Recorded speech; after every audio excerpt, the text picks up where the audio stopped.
غوث پاک دے حجرے چاہ گیا چور. اچھا تسی سوچ دے تے کدے میں بھی سوچدا سا بچپن وچ کہ غوث پاک تے فقیر بندے سن. چور تے اوتھے جاوے نا جتے کچھ کھاون نوں ملنا ہے کچھ ہونا ہے تے اے تے درویش دا بوا چور کی لین آ گیا فقیر دے بوئے. اصل معاملہ ہے کہ یاد رکھے غوث پاک کوئی عام بندے نہیں سن. غوث پاک جیڑی پگڑی پہندے سے نا پگڑی او 70,000 درہم دی سی. تے مولوی موٹر سائیکل نویں لا لے تے بندے ساڈے پتہ کی کہندے نے اے مولوی ساڈے پنڈ آ کے پھٹ گیا ہے. نویں کپڑے پا لے لوگ کہندے نے مولوی نو کی ہو گیا چودھریاں دا مقابلہ کر دے. پر غوث پاک نال وڈا مولوی کوئی نہیں تے غوث پاک نال وڈا چودھری کوئی نہیں. 70,000 درہم دی پگڑی سی غوث پاک دی. جڑا آپ کپڑا پہن دے سن او وقت دے بادشاہ نو بھی نصیب نہیں سی ہوندا. چور نو خیال آیا کہ ساری زندگی چوریاں کی کرنی ہے کہ بابے دی پگڑی چڑھا لینے ہاں نسلاں بیٹھ کے کھان گیاں. او آیا تے غوث پاک نہ نماز پہ پڑھ دے سن. او آ کے تے آپ دی چار پائی دے نیچے چھپ گیا کہ بابا جی نماز پڑھ کے فارغ ہوں تے میں پگڑی لے کے جاواں. تے بابا جی کتھے؟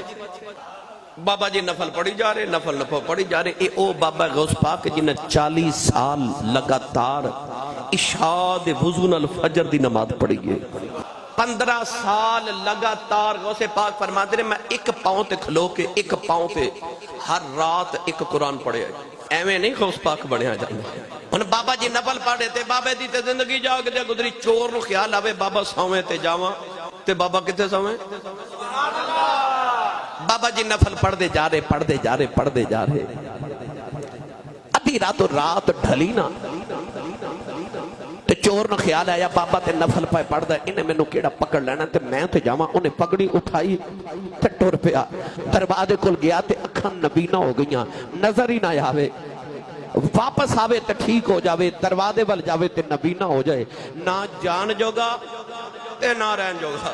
اس گیا چار پائی دے نیچے چھپ کے روئی جاوے. ادھر جب تہجد دی نماز دا ویلا ہویا نا اچانک غوث پاک دا دروازہ کھڑکیا. آپ نے فرمایا کون؟ پاروں آواز آئی حضرت خضر علیہ السلام آیا. خضر علیہ السلام آیا. غوث پاک کہنے لگے حضور کدھر آئے ہو؟ آپ نے فرمایا فلاں علاقے دا کتب فوت ہو گیا ہے کتب لینا آیا. کتب دیو.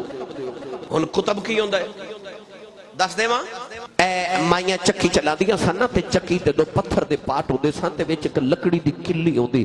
او لکڑی دی کلی نو کتب کہندے نے. یاد رکھو ولیاں چ کتب اس ولی نو کیا جاندا ہے جڑا چکی دے کتب دی طرح پورے علاقے دا نظام چلاوے. اے تہاڈے علاقے دا ایس ایچ او علاقے دا نظام چلا رہے ہیں نا.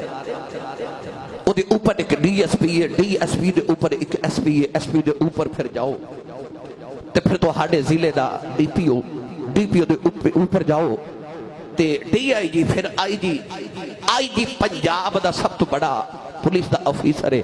وہ پورے صوبے دا ذمہ دار ہے. اس طرح ولیاں دی بھی کیٹیگریز ہوندی نے. ولی اپنے اپنے علاقے دے ذمہ دار ہوندے نے. آ جڑے دربار تانوں نظری آندے نا اے دربار نہیں اے اصل وچ اپنے اپنے علاقے دے ایس ایچ او نے. سبحان اللہ. تے بابا فرید جڑے نا پورے آئی جی نے. تے تسی سبحان اللہ گھر جا کے بولے آجے. اے بات میں ہور آسان کر کے سمجھاواں سارے نو سمجھ آ جائے. اس وقت پاکستان دی خفیہ ایجنسی دا کوئی نہ کوئی بندہ اتھے ضرور بیٹھا ہوئے گا. ہر ایجنسی دا بندہ ہر محفل چاہتا ہے. روزانہ سانو رپورٹ کر دینے آسی صاحب نے اج کی بیان کیتا ہے. ایجنسیاں دے بندے سانو اس حالت وچ مل دین تسی حیران ہو جاؤ. اللہ دی بھی ایک خفیہ ایجنسی ہے. انہوں قرآن وچ رب نے فرمایا اولئک حزب اللہ الا ان حزب اللہ هم المفلحون. اللہ فرماندا ہے اے میری خفیہ ایجنسی دے بندے نے.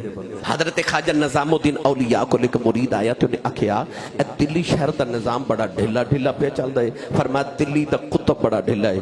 او کتب جڑا اج کل خفیہ ایجنسی رب دی خفیہ ایجنسی دا بندہ ہے نا او بڑا ڈھیلا ہے. حضور کیڑا ہے؟ فرمایا دلی گیٹ تے خربوزے پہ ویچدا ہے. اصل جو دلی دا کتب ہے خربوزے پہ ویچدا ہے تے دلی دا کتب ہے. مرید نے آکھا چیک کر کے آواں. فرمایا جاؤ چیک کر کے آؤ. جا کے کہنے لگا بابا جی خربوزہ چیک تے کراؤ. آپ نے ایک چیک کرایا تھوڑا جا کھا کے سٹ کے کہنے لگا پھکا ہے اور چیک کراؤ. بابا جی دوسرا پیش کیتا کہنے لگا اب بھی پھکا اور چیک کراؤ. تیسرا دیتا کہنے لگا اب بھی پھکا اور چیک کراؤ. ساری دکان ہی چیک کر گیا. بابا جی بولے ہی نہیں. آ کے حضرت خواجہ نظام الدین اولیاء نو کہنے لگا بندہ واقعی ڈھلا ہی ہے. تھوڑے دن گزرے تھے وہی مرید آیا کہنے لگا اے دلی شہر دا نظام بڑا سخت چل رہے ہے فرمایا دلی دا کتب بڑا سخت آ گیا ہے انہیں آکھیا کون ہے فرمایا دلی گیٹ تے شربت پہ ویچ دئی وہ دلی دا کتب ہے وہ مرید جا کے کہنے لگا بابا جی شربت چکتے کراؤ بابا جی نے تھوڑا جا چکر آیا کہنے لگا اور چکر آؤ تھپڑ مار کے فرماوا لگے سارے خربوزے بیچن والے سمجھے تو ہوندے نے جڑے اللہ دی خفیہ ایجنسی دے بندے انہاں نو کی کہندے نے کتب اسے واسطے بابے کہندے نے نہ چھیڑ کسے چپ کیتے نو کولوں دی لنگ جا چپ کر کے انہاں دیاں اپنیاں رسماں نے انہاں دیاں اپنیاں ہی باتاں نے ایویں کسے دے پھٹے پرانے کپڑے ویکھ کے اے نہ سمجھ لوی کدھرے خورے اے پاگل ہے ہو سکدا گردڑی چ لال ہی چھپیا ہوئے ہو رہے ہو رب دی بارگاہ نبی پاک نے فرمایا ملک شام چ 40 ابدال رہندے نے نبی کریم نے فرمایا دنیا تے جڑی بارش برس دی ہے انہاں دی وجہ تو برس دی ہے حضور نے فرمایا رب انہاں دی وجہ تو رزق عطا کر دے حضور نے فرمایا انہاں چوں ایک چلا جائے اون دی جگہ دوسرا آ جاندا ہے جس دن 40 ابدال فوت ہو گئے اس دن قیامت آ جائے گی ان کتب تو تفصیل سن لیں دروازہ کھڑ کے غوث پاک دا فرما کون آکھیا خضر آکھیا کدھر آئے ہو آکھیا فلان علاقے دا کتب فوت ہو گئے کتب دیو غوث پاک نے فرما صبح آ کے لے جایا جی یاد رکھو کتب بنانا غوث دی ڈیوٹی ہوندی ہے تے کیڑے کتب نو کیڑے علاقے تے ڈیوٹی دینی ہے اے ڈیوٹی حضرت خضر علیہ السلام دی ہوندی ہے میں تو انہوں روحانیت دا تھوڑا نظام سمجھا چلیا تو انہوں کی پتا ہوئے یا منوں کی پتا ہوئے بابا فرید ولاد کیڑے مرتبے تے اتھے روزانہ ہو رہے کنے کتب ڈیوٹیاں لگا من واسطے آؤں دینے